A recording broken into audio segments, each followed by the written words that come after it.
Ladies and gentlemen, welcome. This is our first official video blog or vlog. Here presenting Andres Boyarsky. Ni hao. He will be performing here at Michiko Studios at 149 West 46th Street, October 18th, 2019 at 8 p.m. Yes, and you are supposed to come. That's the reason why we're talking to you. You, specifically. You. Yeah. You should be getting now online and purchasing the tickets. Because you are cordially invited to this wonderful, wonderful get-together. Beautiful, amazing musicians. Look, we have Helio Alves, great piano player, played with Joe Henderson, with Claudio Roditi. That's how we know each other from many, many years ago. We recorded several records together. Will Slater, bass, Jerry Bergonzi, and many others, great bass player. And my man Tommy Campbell, who is a complete show by himself. When he sees you starting to sleep, he will take the Pork Orchestra out. You have to see the Pork Orchestra. That's something else. So we have always that to keep you entertained. Plus music, of course. So, how do you know of Michiko Studios? Why do we know each other? I know your father for so many years. The first person I met in New York was your father, literally. This is in 1981. Yes, we go that way back. We don't look the part, but it's true. We are that old. It's before I was even born. Yeah, before he was even born, I know his father. So, which I don't know, should I be proud of that or no? I don't know. That's the subject for a different video. In any case, yeah, 40 years. I know Roberto as a customer of his. I would not let anybody touch my saxophone. Ever, if it's not Roberto. That's simple. So, and a great friend. We became good friends through the years. Now, Michiko Studios, you come here all the time. Yes, I do. Teaching. Yes, I do. As a teacher. Yes, I do. Forming minds into the musicality of what we consider this life. What is it like for you to be a teacher? Oh, it's a continuation of my absolute love, devotion for music. It's that simple as that. It's all intertwined. It's like me as a performer, and actually to be a good performer, you need to teach. Every performer needs to teach, because the only way for you to better yourself, besides of course playing with better musicians than you and so forth, is to be able to explain things to others. You need to, in order to explain something to somebody else, you need to have it clear in your mind.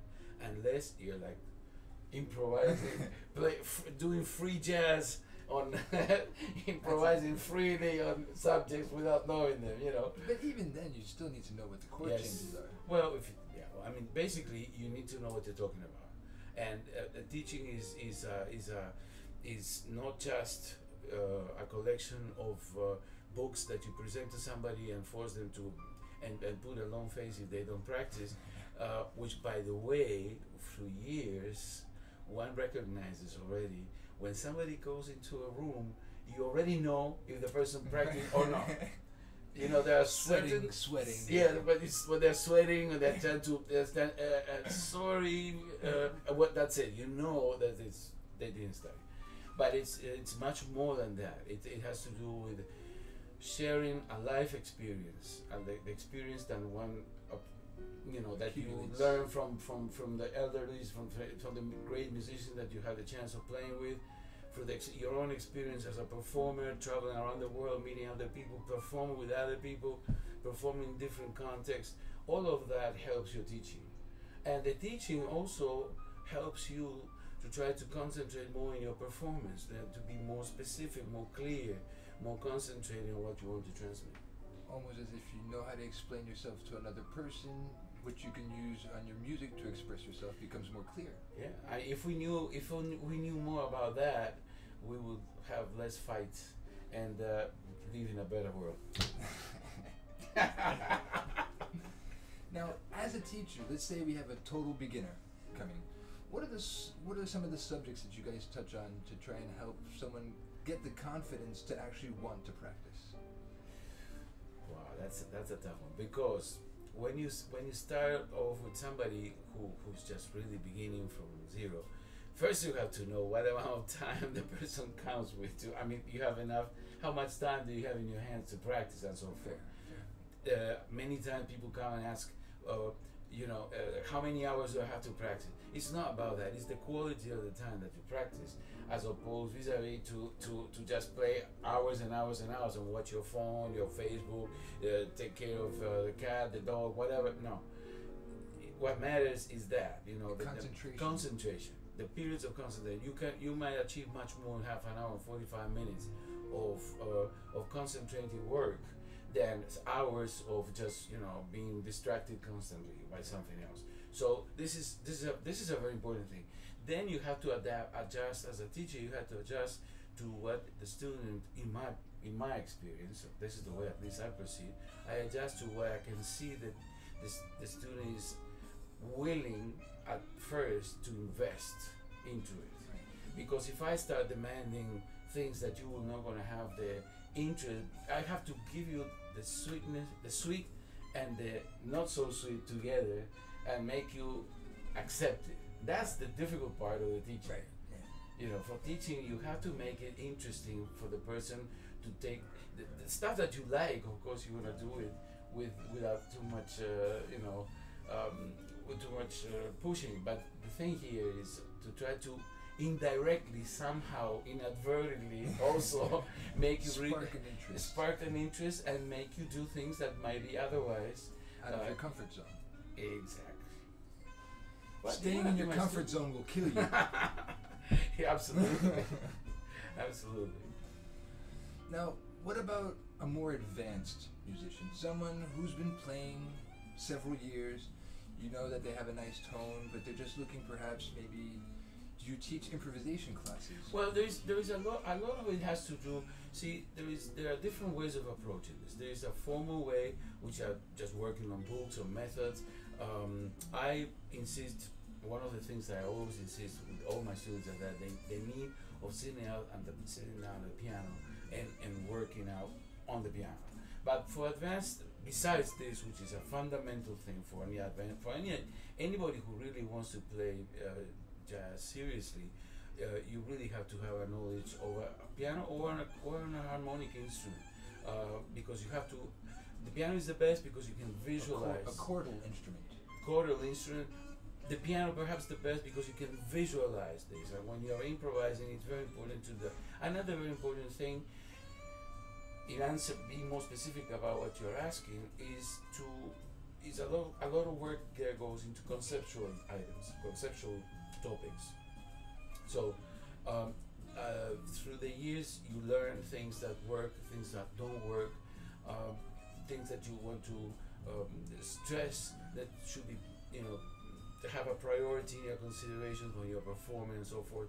Stylistic considerations, know how to listen to music, which is something that we don't do much. Use your ears. Insist that, because a lot of people get to a certain level, technically speaking, or even knowledge, they're knowledgeable enough, but they cannot work outside music. I mean, if I don't know the changes, I can't play. This is wrong. That's not the way jazz used to be learned in the past. Nobody, Coleman Hawkins didn't go with his real book, prehistoric real book copy. What are we playing now? Let me find it. Page. No, it didn't work like that. People just go and jump into it. Now that is lost. That is nowadays that's lost. Do they not do that in the open jam sessions and stuff? No, they like don't, because if they don't know the tune, they don't play, or they. This is one of the fears that have been instructed by. Is it the musician who fears to go up and try and play because they don't know the tune? Exactly. Or is it because the guy organizing is like, hey, if you don't know the tune, go and get it? Yeah, there is that too, and this is where. But you know what? There is a way. Once you really internalize some basic principles of chords, structures, and so forth, you can pretty much. And once you really have your ear trained, you kind of feel where it's going to go. Not exactly, because you already went there through other tunes. and many times the resolutions of certain harmonic structures are always the same, or pretty much the same. And you anticipate them because of your knowledge, because of all the stuff that you have learned from before. So I put a lot of emphasis into that kind of thing. So I sort of prepare you for the unknown. Where we're talking about players that are already advanced. For the beginners, I insist on them getting to know the instrument, on just playing the instrument, feeling the instrument. By that, you improvise. You improvise without a structure or anything. By that, for instance, you make exercises where you sing something, and then you try to reproduce it in the instrument without like trying 10 times. Yeah. But try to be the guy, play a line, sing a line that you can actually play. This is something that takes time and so forth.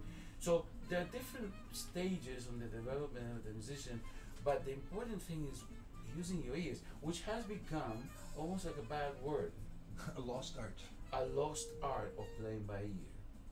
So we have trashed it so badly that the schools, the systems have look, schools are fantastic and they brought a lot of great stuff. But this is the negative side, the fact that it takes away from the critical thinking.